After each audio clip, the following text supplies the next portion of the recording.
یہ ایک لمبی اور اداس کہانی ہے۔ خاموش چیخ بارش کی بوندیں کھڑکی سے ٹکرا رہی تھیں اور اندر کمرے میں بیٹھا احمد اپنی زندگی کے بکھرے ہوئے لمحوں کو یاد کر رہا تھا۔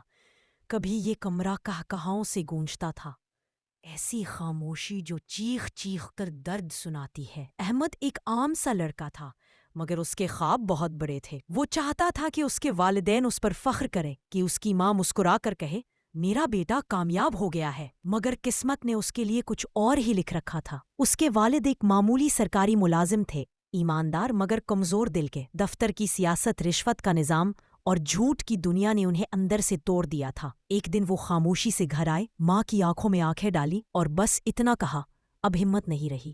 چند دن بعد وہ دنیا سے چلے گئے۔ اس دن احمد بڑا ہو گیا، عمر میں نہیں، ذمہ داری میں۔ ماں کی آنکھوں کی چمک ختم ہو گئی تھی۔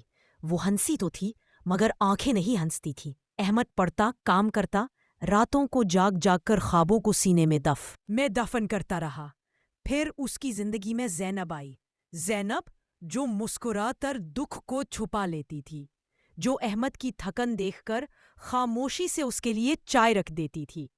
احمد کو لگا شاید زندگی اب مہربان ہو گئی ہے، مگر غربت محبت سے زیادہ طاقتور نکلی۔ زینب کے گھر والوں نے صاف کہہ دیا، ہم بیٹی کو ایسے شخص کے ہاتھ نہیں دیں گے جس کے پاس مستقبل کی کوئی ضمانت نہ ہو۔ احمد نے بہت کوشش کی، بہت دروازے کھٹکھٹائے، مگر ہر جگہ اسے صرف ایک جملہ ملا، ہم آپ کو بعد میں اطلاع دیں گے۔ وہ بعد کبھی نہیں آیا۔ زینب کی شادی کسی اور سے ہو گئی۔ احمد نے اسے آخری بار سفید جوڑے میں دیکھا۔ وہ مسکرا رہی تھی، مگر اس کی آنکھوں میں وہی اداسی تھی جو احمد کے دل میں اتر چکی تھی۔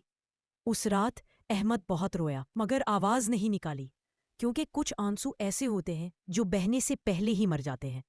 وقت گزرتا گیا، ماں بیمار ہو گئی۔ دواؤں، اسپتالوں اور دواؤں کے درمیان ایک دن وہ بھی احمد کو اکیلا چھوڑ گئی۔ جاتے جاتے اس نے بیٹے کے سر پر ہاتھ رکھا اور کہا، بیٹا مضبوط رہنا۔ مگر کوئی یہ نہیں بتاتا کہ مضبوط رہتے رہتے انسان اندر سے کتنا ٹوٹ جاتا ہے۔ آج احمد اسی کمرے میں بیٹھا ہے، باہر بارش ہو رہی ہے، اندر